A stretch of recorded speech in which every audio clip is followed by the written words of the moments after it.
cicatrice ou pas de cicatrice en plus. C'est le dilemme lorsque l'on souhaite augmenter le volume de sa poitrine et qu'il existe un petit relâchement. Dans certains cas, la simple mise en place de l'implant va corriger l'aspect un peu relâché du sein.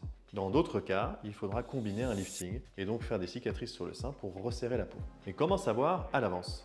Eh bien, le plus simple, c'est de regarder la position de l'aréole par rapport au sillon sous-mammaire. Pour schématiser, lorsque l'aréole est au-dessus du sillon, l'implant peut suffire.